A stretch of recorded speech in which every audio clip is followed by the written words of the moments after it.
오늘 우리가 함께 나눌 하나님의 말씀은 창세기 28장 1절에서 9절까지의 말씀입니다. 창세기 28장 1절에서 9절까지의 말씀입니다. 길지 않으니까요, 한 절씩 교독하신 후에 마지막 9절은 같이 읽습니다.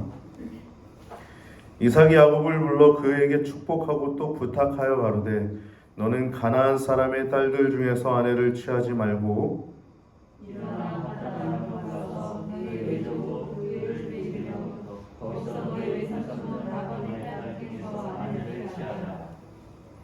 전능하신 하나님이 내게 복을 주어 너로 생육하고 번성케 하사 너로 여러 족속을 이루게 하시고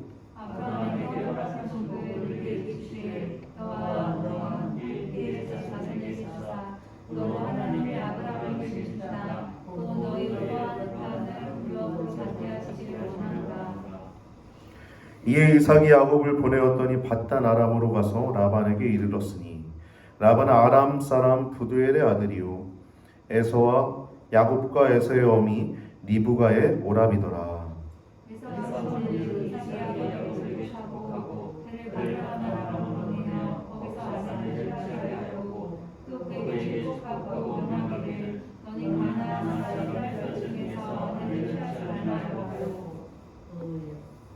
또 야곱이 부모의 명을 쫓아 밧단 아람으로 갔으며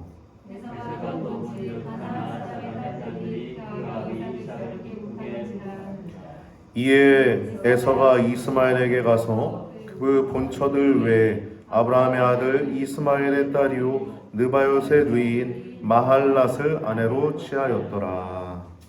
아멘. 오늘 본문을 통해서 우리가 함께 나눌 말씀의 제목은 여호와의 구속사 아브라함, 이삭 그리고 야곱의 하나님이라고 하는 제목을 가지고 말씀을 나눌 때 큰 은혜가 있기를 바랍니다. 여기를 보세요. 밑을 보세요. 말씀 전하는 목사님 봐야죠. 오늘 반가운 얼굴들이 오랜만에 오신 분들 있는데요. 반갑고요. 또 환영하고 또 축복합니다. 저도 이렇게 기쁜데 주님 얼마나 기쁘시겠어요.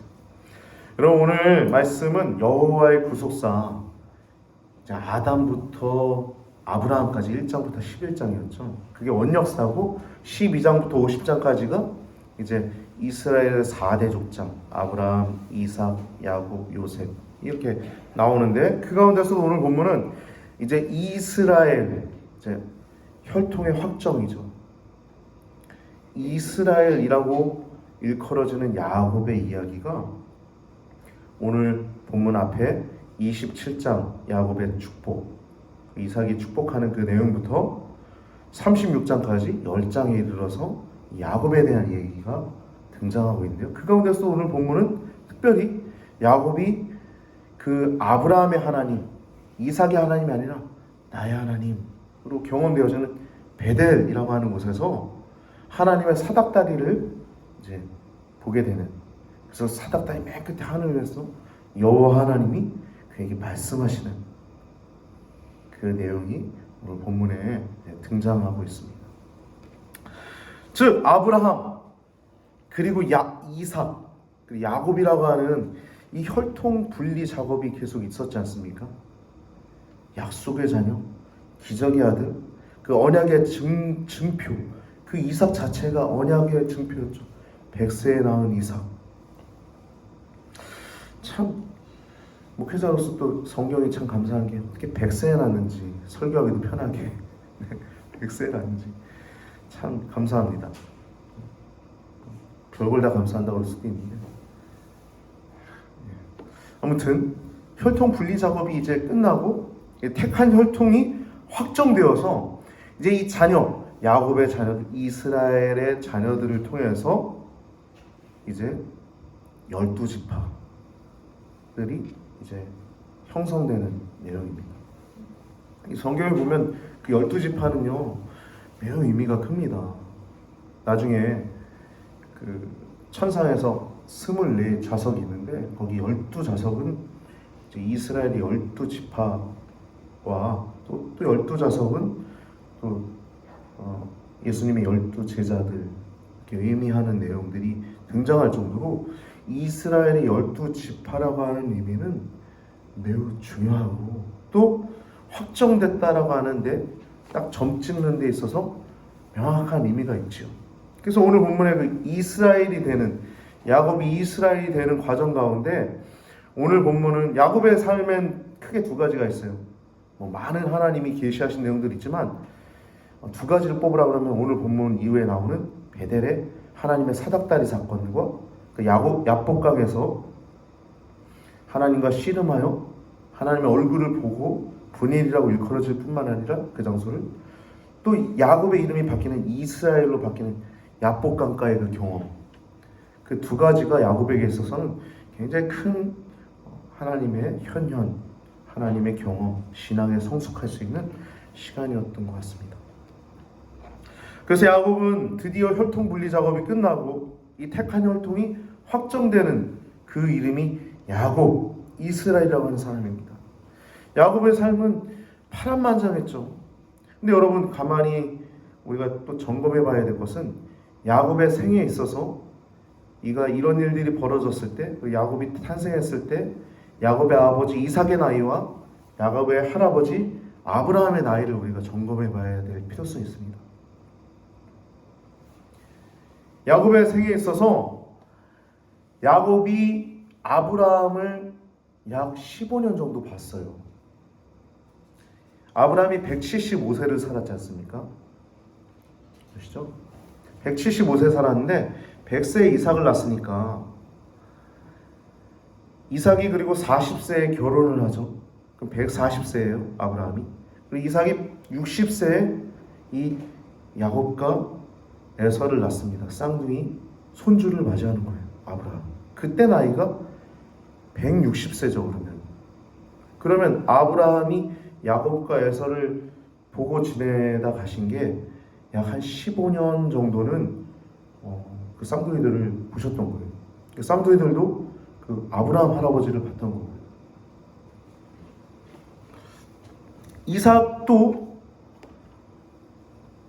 이삭과 지낸 시간은 약 120년 정도 되죠. 이삭이 180세를 살았으니까요. 아브라함보다 조금 더 살았어요. 180세. 오늘 본문은 이제 이삭이 야곱을 불러서 외삼촌으로 가라, 댁으로 가라 라고 얘기하는 내용인데 그 앞에 27장 내용을 우리가 살짝 말씀을 좀 나누고자 합니다. 27장 보면 이삭을 축복하는 이삭이 이제 자녀들을 축복하는 얘기가 나오는데 먼저 1절에 보면 이삭이 나이 많아서 눈이 어두워서 잘 보지 못하게 됩니다. 그래서 이제 본인이 이제 언제 죽을지 알지 못하노니 2절에 나오고 있어요. 여러분 아이러니하게도요, 이때 나이가요 130세입니다. 이게 여기 성경에 이렇게 몇 세라고 기록되어 있지 않은데 야곱의 나이와 그 요셉의 나이를 이렇게 추정해 볼 때 이삭의 나이가 이때 131세쯤 돼요. 그러니까 50년을 더 산 거죠. 이 일 이후에도. 사람은 언제 죽을지 모르는 겁니다. 할렐루야. 인생은 하나님께 달려있는 거예요. 50년을 자그마치 살았어요. 2절 보면 이삭이 가로되 내가 이제 늙고 어느 날 죽을는지 알지 못하노니 하면서 내 기구 전통과 활을 가지고 들에 가서 사냥해서 별미를 만들어 가져와라. 내가 너를 축복하려 한다. 에서를 축복하려고 그래요. 근데 리브가와 야곱이 짝짝꿍해요. 이 얘기를 들은 리브가가. 그래서 축복을 누가 받죠? 야곱이 받죠. 야곱이 받습니다. 그것이 야곱이 받는 축복 내용이 27장 27절에서 29절까지 나오는데요.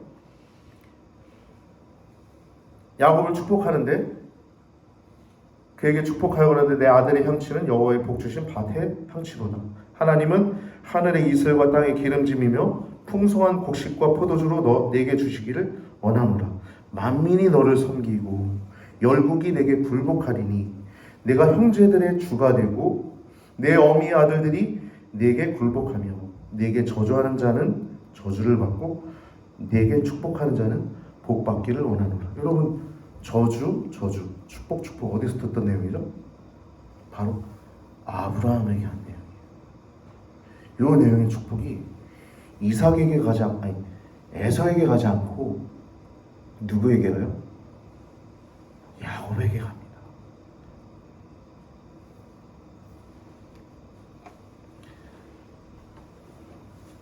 그리고 에서의 축복은 빼앗기고 나서 막 이제 화가 나고 내 장자의 명분을 빼앗고 이제 내게 복을 빼앗았습니다.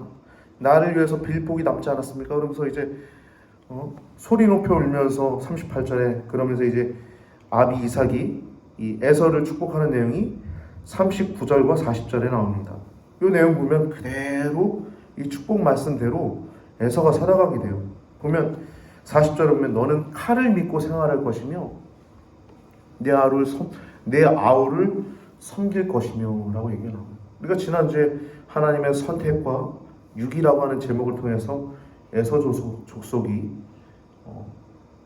이스라엘보다 강대한 국가가 안 되고 이스라엘이 완전 강대한 국가가 되고 에돔 족속은 완전히 멸망당하고 족속조차도 완전히 없어지게 되고 얼마 남지 않은 족속도 그 강제 개종을 당하게 된다는 얘기를 우리가 지난주에 나눴죠. BC 200년경에 유한 힐카누스라고 하는 사람에 의해서 그나마 남은 에돔 족속조차도 강제 개종을 당하는, 그래서 완전 에돔 족속은 이 땅에 없어요. 완전 사라졌어요. 반면에 지금 이스라엘은 어때요? 나라도 존재하고요, 굉장히 부강한 나라고요, 또 전 세계에 그 하나님의 복음이 그 나라를 통해서 하나님이 제사장 나라가 되게끔 만드셨죠. 물론 거기엔 예수님 믿지 않는 유대인들도 있지만, 예수님 믿는 유대인도 있습니다. 그 사람들을 메시아닉 주라고 해요. 메시아닉 주. 예수 믿는 유대인들.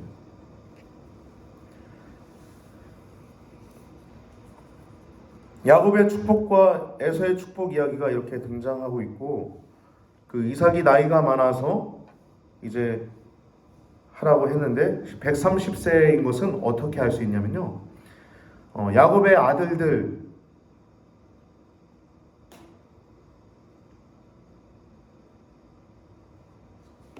본 게 150세부터 180세까지 보게 됩니다. 먼저 야곱의 나이와 요셉의 나이를 통해서 이 130세가 어떻게 되는지 우리가 알 수 있는 내용은 바로 앞에 야곱이 섰을 때 나이가 몇 세죠? 험악한 세월이 130년이다 라고 얘기하죠.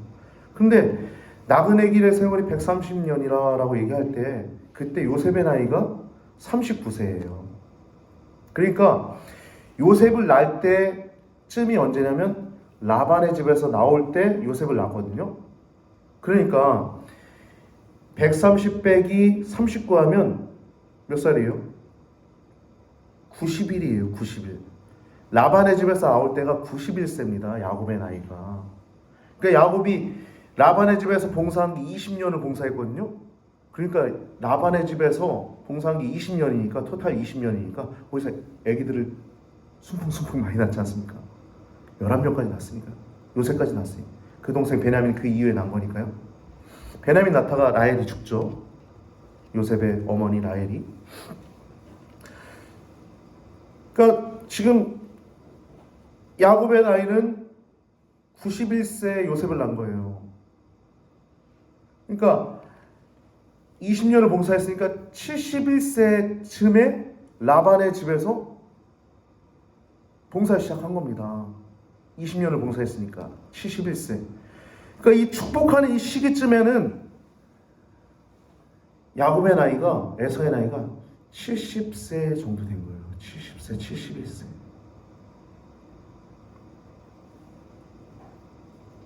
근데 야곱과 에서가 70세, 71세면은 더하기 60세 야곱과 에서를 낳았으니까요. 더하기 60 하면 131세 정도 되잖아요. 130, 131. 그러니까 지금 이삭의 나이가 130세 정도 된 거예요. 지금 이 축복하는 27장 내용이. 그래서 이삭의 내용이 25장 하반부부터 26장까지 나오고, 또 에서의 결혼 얘기가 오늘 27장 축복하기 전에 잠깐 26장 마지막 부분 34절 35절에 에서가 결혼하는 내용이 나오지 않습니까? 근데 에서가 몇 살에 결혼해요? 40살에 결혼합니다. 야곱은 몇 살에 결혼하죠? 71세에 결혼을 해요. 대략 라반의 집에 가서 이제 봉사하면서 결혼하니까요. 여러분, 이 차이의 소리가 하나님의 선택과 유기, 또 인간의 어떤 인본적인 것과 신본적인 것을 분별할 수 있어요. 그래서 나이 이야기를 했는데요. 에서가 40세에 결혼하는데, 그 결혼할 때 34절 35절 보면 헷족속, 가나안 족속입니다. 헷족속 여인 2명과 결혼합니다. 즉 자기 마음대로 결혼한 거예요. 여기 말씀 보면 26장 35절 보면 그들이 이삭과 리브가의 마음에 근심이 되니라 라고 얘기하고 있어요. 그러니까 야곱과 에서의 차이는요, 자기 중심적인, 자아 중심적인 내가 왕인 에서, 마치 가인처럼 자기가 왕인, 예배는 드리지만 자기가 왕인, 동생 돌로 쳐 죽이지 않습니다. 축복도 이런 신본적이냐 인본적이냐 이 차이가 굉장히 큰 거예요. 에서는 결혼은 빨리 해요. 그러나 부모의 마음이 근심이 되죠.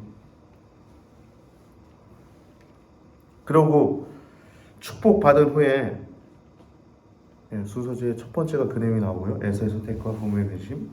그리고 축복한 후에 에서가 야곱을 죽이고자 합니다.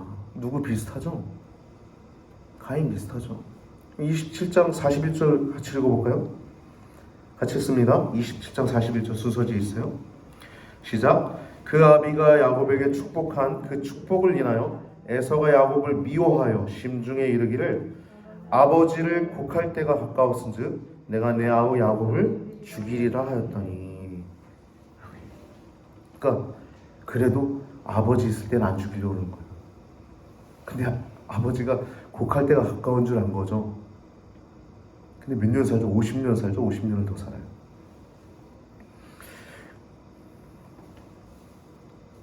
이 살인 욕구가 있습니다. 살인 욕구. 그 이후에 오늘 본문에 이제 28장에 이제 이 얘기를, 이 에서의 살인 욕구를 듣고 리브가도 이 얘기를 전해 들은 거예요. 그래서 리브가가 야곱에게 얘기한 내용이 42장 하반부부터 45장까지 나오고, 또 리브가가 이삭에게 하는 내용이 46절에 나오는데, 이 내용들이 성경의 구속사에 있어서 매우 중요합니다. 46절 보면 리브가가 이삭에게 이르되 햇사람의 딸들로 인하여 내 생명을 싫어한대요. 살기 싫다 이거죠. 굉장히 고통스럽다는 겁니다.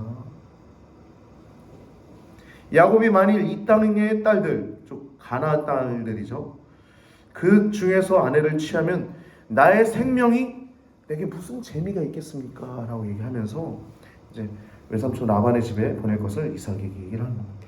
그러고 오늘 본문이 이제 이삭이 야곱을 보내면서 이제 축복하는 내용이 오늘 본문 1절부터 4절까지 얘기가 나오는 겁니다. 1절부터 4절 말씀 보면 1절부터 2절은 먼저 축복하고 부탁한 내용이에요. 가나안 사람의 딸들에게 취하지 말고 일어나 밧단 아람으로 가서 하란이죠, 너의 외조부 부두엘 외삼촌 라반의 딸 중에서 아내를 취하라라고 얘기해요. 뭐 비슷하죠. 이삭이 그 친족 리브가를 취할 때 그 친족에게 가서 취했던 것처럼,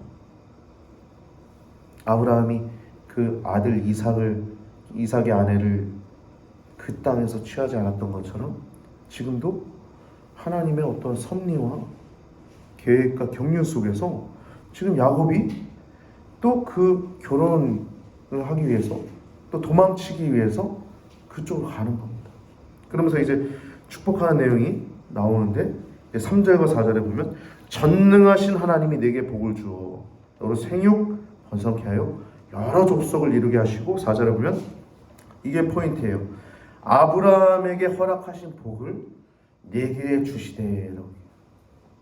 그러니까 아브라함의 복이 이삭에게 왔잖아요. 그게 에서는 끼지도 못하는 거. 누가 해요? 야곱에게 하는 거. 그대로 야곱에게 하는 거.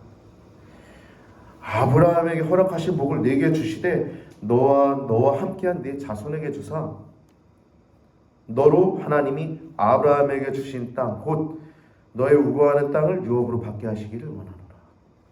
자손의 축복 그리고 가나안 땅의 축복이 그대로 이어져 가죠. 야곱에게 아브라함의 하나님, 이삭의 하나님, 야곱의 하나님 그대로 이어가는 거. 여호와 하나님의 구속사가 아브라함 그리고 이삭 그리고 야곱에게 이어가는데 5절 말씀 보면 야곱을 보내서 야곱이 브엘세바에서 바단 아람까지 가는 내용이 나와요. 약 이 거리는요 브엘세바에서 바단 아람 저 하란까지 약 800km 정도 돼요. 굉장한 거리죠. 홀로 그 가는 길이 얼마나 험난했을까요? 얼마나 또 외로웠을까요? 얼마나 또 슬펐을까요? 하나님의 축복, 하나님의 사랑을 바랬던, 하나님의 복을 바랬던 야곱인데 이 파란만장한 삶이 이제 시작됩니다. 그러나 우리 신앙인들은요 다 똑같아요. 예수님 믿는 사람이나 아니나. 그러나 우리 신앙인들은 하나님이 그 가운데 있는 겁니다. 할렐루야. 오늘 본문의 내용이 바로 그것이 등장합니다. 근데 6절에서 9절까지 보면 에서의 모습을 우리가 먼저 좀 나눠보면 이삭이 야곱을 축복하고 또 보내는 내용을 봐요. 근데 죽이지 않습니다. 그래도 착하죠. 누군 죽였는데 죽이지 않습니다. 6절 하반부 보면 가나안 여인 중에서 아내를 취하지 말라 하고 또 에서가 또 본즉 가나안 사람의 딸들 자기가 취한 그 헷 족속 여인 둘이 그 아비 이삭 즉 부모님들을 기쁘게 못한 거예요. 근데 여러분 여기 기쁘다라고 하는 단어가요 보면 원어로 보면 우리 한글 개역 성경은 기쁘게 못하는지라라고 이렇게 가볍게 이렇게 간단하게 썼지만 원어로 이렇게 보면은 이 보다 적극적인 의미가 있어요. 이거는 나쁜, 사악한, 악이 있는, 잘못된 이런 의미가 있어요. 즉 우상 숭배자였던 이 헷 족 여인들이 그 신앙인, 하나님을 섬기고 하나님을 사랑하는 리브가의 심령, 또 이삭의 심령 가운데 근심이 되고 고통이 되고 힘듦이 됐던 거예요. 왜요? 인본주의적인 삶을 살고 제멋대로 아내를 취했기 때문에 그것이 그 부모님에겐 고통스러웠던 것입니다. 물론 리브가와 야곱이 짝짝꿍해서 그가 축복받고 그런 것도 있지만 이런 저변에는 하나님의 경륜과 또 그들의 성품을 예비하신 하나님의 어떠한 섭리, 예정, 계획이 있었던 것입니다. 여러분 우리는 신본적인 삶을 살아야 합니다. 요즘 포스트 모더니즘 시대, 기준이 없는 시대를 포스트 모더니즘이라고 해요. 저는 이제 그러한 운동을 하면서 결론 하나입니다. 성경으로 돌아가요. 기준이 없는 시대에 기준을 잡아줄 수 있는 건 어떤 훌륭한 목사님도 있지만 뭐 그런 것보다도 가장 중요한 건 성경이 기준을 잡아줄 수 있는 것입니다. 할렐루야. 성경은 변하지 않는 진리예요. 풀은 마르고 꽃은 시들되 주의 말씀은 영원하다라는 말씀처럼 천지가 창조되고 심판 이후 또 다른 세상이 창조될지라도 여호와 하나님의 말씀은 변하지 않는 진리입니다. 이 어두운 시대 가운데 여러분 하나님의 말씀을 더욱더 붙들고 말씀을 더욱더 사랑하고 읽고 쓰고 하시길 바랍니다. 신본주의가 이렇게 안 되니까 고통을 당하는 거예요. 근데 이 에서의 행동을 보면요, 이에 에서가 이스마엘에게 가서, 즉 이스마엘 여러분 잘 아시죠? 선택받지 않은 아브라함의 아들이긴 하지만 근데 자기 마음대로 또 임의적으로 또 가서 어떤 해결책을 찾는 거예요.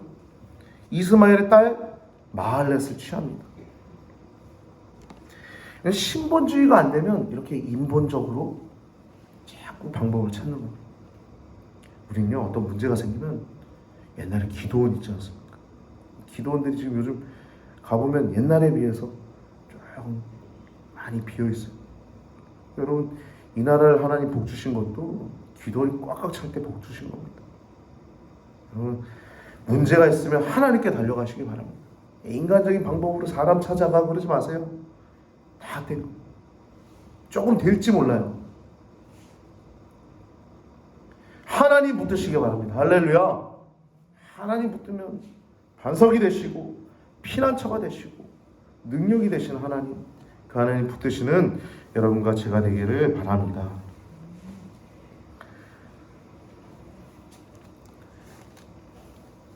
이 파란만장한 야곱의 인생이 이제 시작되는데 그 가운데 하나님이 함께 하십니다. 오늘 본문 이후에 보면 야곱의 인생 가운데 결정적인 두 가지 사건이 나타나는데, 하나는 베델 사건이요, 오늘 본문에 나옵니다. 이 사건은 형을 피해서 도망하는 사건이죠. 얼마나 살기가 등등했겠어요. 20년이 지나서 도착하는데도 수많은 무리를 끌고서 야곱을 맞지 않습니까? 아직도 근데 기도하고 하나님이 또 감동시켜 주셔서 형의 노가 풀리고 누그러지고, 그 파란만장한 인생, 야곱의 인생은요 정말 파란만장해요. 딸도 강간을 당하지 않나, 처참한 사육 사건이 일어나지 않나, 아들을 잃어버리지 않나. 이건 뭐 우리 인생에 있어서 이건 뭐 말로 다 할 수 없는 고통이죠. 형을 피해 도망하는 이 야곱, 그 외로운 야곱, 그리고 노숙을 합니다. 브엘세바에서, 베델에서. 그래서 돌을 베게 하고 잠이 드는데 꿈에 하나님의 사닥다리가 보여지게 되죠. 순서지에 적었습니다. 순서지 오늘 본문 이어에 나와 있는 28장 10절에서 15절 말씀, 베델의 하나님이라는 제목을 썼는데요. 그가 브엘세바에서 떠나 하란으로 향하여 가더니 한 곳에 이르러는 해가 진지라. 거기서 유숙하려고 그 돌에 한 돌을 가져다가 베개로 삼고, 돌베개 한 거예요. 누워 자더니 꿈에 본즉 사닥다리가 땅 위에 섰는데 그 꼭대기가 하늘에 닿았고, 꼭대기, 사닥다리가 요만큼 있는 것도 아니에요. 눈에 보일 만큼이 아니라 저 보일 만큼 꼭대기까지 닿은 겁니다. 하늘에 닿았고, 본즉 하나님의 천사들이, 그냥 사닥다리만 있는 게 아니라 하나님의 천사들이 오르락 내리락 하고, 또 본즉 여호와 하나님이 저 위에서 서서 말씀하시는 거예요. 나는 여호와니 너의 조부 아브라함의 하나님이요 이삭의 하나님이라. 내가 누워있는 땅을, 지금도 이스라엘이 차지했죠. 누워있는 땅을, 가나안 땅이죠. 내가 너와 내 자손에게 주리니 내 자손이 땅에 티끌같이 되어 엄청 많을 거랍니다. 내가 서쪽, 동쪽, 북쪽, 남쪽으로 퍼져나갈지며 땅의 모든 족속이 내 자손으로 말미암아 복을 받으리라. 내가 너와 함께 있어 내가 어디로 가든지 너를 지키며 너를 이끌어 이 땅을 돌아오게 할지라.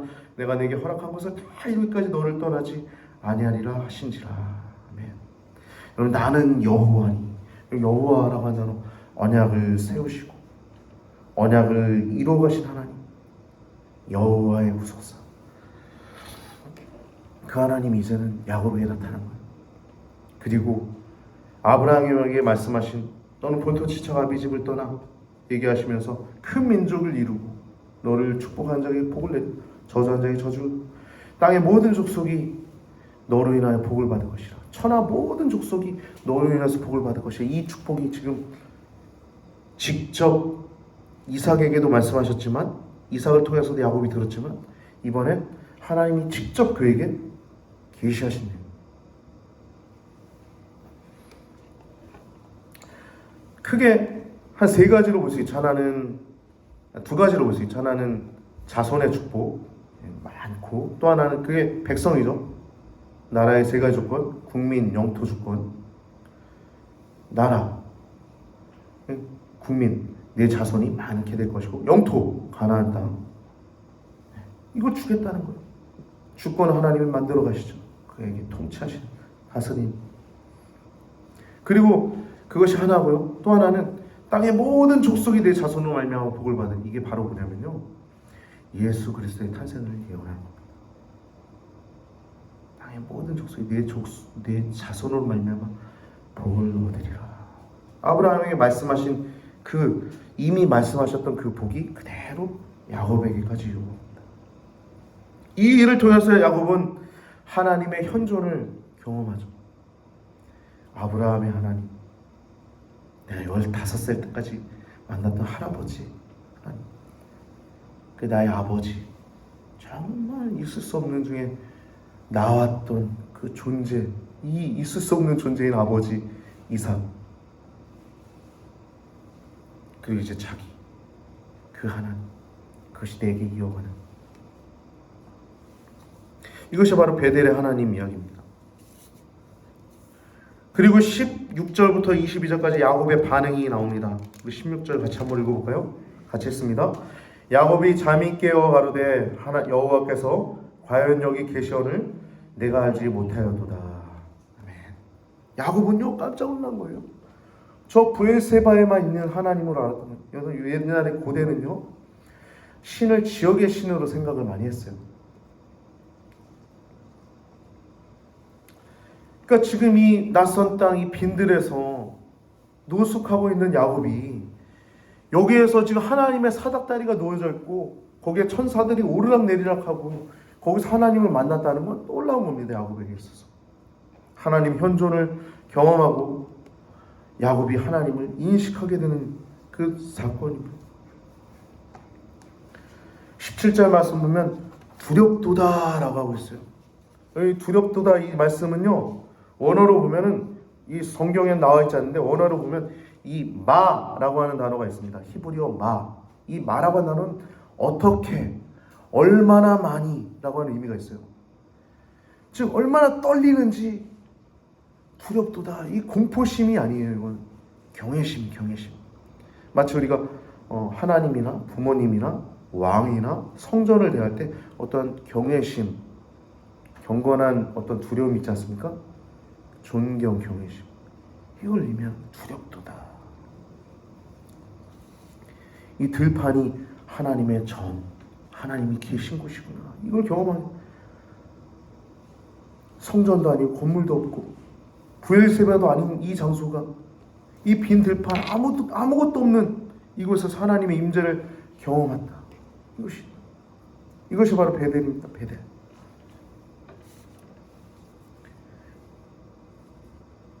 그래서 이 야곱이 고백을 하죠. 이게 자기가 베고 잤던 돌에다 기둥을 세우고 거기에 기름을 붓고 베델이라 합니다. 이 성 이름은 루스였죠. 루스. 그러면서 야곱이 서원을 하는 내용이 있는데 나의 가는 이 길에서 나를 지키시고 먹을 양식을 주시고 입을 옷을 주사. 이것은 친히 지키시고 돌보아 주시는 거죠. 지키시고 돌보아 주사. 평안히 아버지 집으로 돌아오게 하시면 여호와 하나님 나의 하나님이 될 것이요. 이건 조건부가 아닙니다, 여러분. 나의 하나님이십니다 라고 하는 고백이에요. 지금 여기 한글 성경은 마치 조건부처럼 느껴지게끔 이렇게 번역이 된 것 같은데 이 원어적으로 풀이해보면 나의 하나님이십니다 라고 하는 고백입니다. 고백. 내가 세운 이 기둥이, 이 돌이 하나님의 전이 될 것이요 하나님께서 내게 주신 모든 것에서 10분의 1을 내가 반드시 하나님께 드리겠나이다 라고 합니다. 야곱이 이제 나의 하나님, 하나님의 전 예물을 드리겠습니다 이렇게 서원을 하는 겁니다. 오늘 본문을 통해서 우리가 야곱이 축복받는 내용을 봤는데요. 1차적으로는 야곱이 그리고 야곱의 후손인 이스라엘 자손이 육신의 자녀가 복을 받는 거지만 궁극적으로는요, 이건요 여러분, 예수 그리스도의 보혈로 구원받은 구속된 성도들을 의미하는 우리들, 거룩한 우리, 하나님의 백성. 오늘 본문을 통해서 우리가 하나님을 경험한 야곱 이야기를 말씀 나누는데 하나님은 평소에도 늘 우리와 함께 하십니다. 할렐루야. 안 계신 것 같지만 계시잖아요. 그렇죠? 나의 등 뒤에서 날 도우시는 주, 평안히 길을 갈 때 보이지 않아도 지치고 나여 넘어질 때면 다가와 손 내미시. 여러분 정말 어려울 때 하나님 깊이 경험하지 않았어요? 저도 그랬어요. 여러분도 그랬을 거예요. 저도 이 개인적인 얘기지만 저 하나님의 군대를 받습니다. 교회에 그때 제가 서원기대에서 목사가 됐는데 야곱도 하나님의 군대를 받죠. 여러분들도 그 고백이 있을 거예요. 여러분 개인이 그 가장 어려울 때 하나님이 만나주신 그 현존, 그 믿음, 오늘 베델의 하나님, 그 하나님을 여러분들도 잊지 마시고 평생에 우리가 세상 사람들과 다를 바 없는 어떤 생사화복, 살고 죽고 화복을 똑같이 얻는데요. 그 가운데서 하나님과 함께 동행하면서 더욱더 위로와 지켜주심과 돌보아 주심과 하나님의 통치가 여러분의 심령 가운데 더 깊어지는 2022년도가 되길 예수님의 이름으로 축복을 드립니다. 함께 기도드리시겠습니다. 할렐루야. 은혜가 충만하신 아버지 하나님, 오늘 여호와의 구속사 아브라함, 이삭 그리고 야곱의 하나님이라는 제목을 가지고 말씀을 나눴습니다. 하나님, 에서가 얼마나 인본적인지 또 자기 중심적이었고 제 멋대로 선택을 했는지 보면서 하나님, 우리가 하나님 중심적으로 생각하고 하나님께서 원하시는 것이 무엇인지 먼저 아버지의 나라와 아버지의 위를, 아버지의 뜻을 구하는 것이 얼마나 위대하고 얼마나 중요한지 우리가 기억해 봅니다. 하나님, 말씀을 더욱더 사랑하는 우리 성도님들 되게 하여 주시옵소서. 2022년도엔 모든 성도님들이, 더 많은 성도님들이 일독하게 도와주시고 필사 성경도 우리가 하고 있사오니 복을 내려 주시옵소서. 하나님 감사합니다. 이 어두운 세상 가운데 기준이 되시는 말씀을 알게 하시고 그 말씀이 살아있고 하나님의 능력이 됨을 우리가 경험하게 하시면 감사합니다. 또 하나님 사랑하게 하시고 경험하는 2022년 되게 하여 주시옵소서. 드려진 예물 위해 기도합니다. 각각의 이름으로 드려진 이 예물들이 아버지 나라와 뜻을 위해서 잘 쓰여지게 하시고 더욱더 풍성하게 채워지고 드려지게 하여 주시옵소서. 움켜쥐는 것이 내 것이 아니라 잘 사용되어지는 것이 내 것임을 기억하게 하시고 내가 가진 재산들도 하나님 아버지의 하나님의 뜻을 위해서 잘 사용될 수 있는 우리 귀한 성도님들 되도록 잘 이 땅 가운데 향유하고 누리는 성도님들 되게 하여 주시옵소서. 오늘 함께하지 못한 성도님들 위해 기도합니다. 각각의 자리에서 은혜의 자리를 경험하게 하시고 주님께 영광 돌려드리게 하여 주옵소서. 감사하고 위탁하고 찬양하며 우리 원하신 예수님의 이름으로 간절히 기도드리옵나이다. 아멘.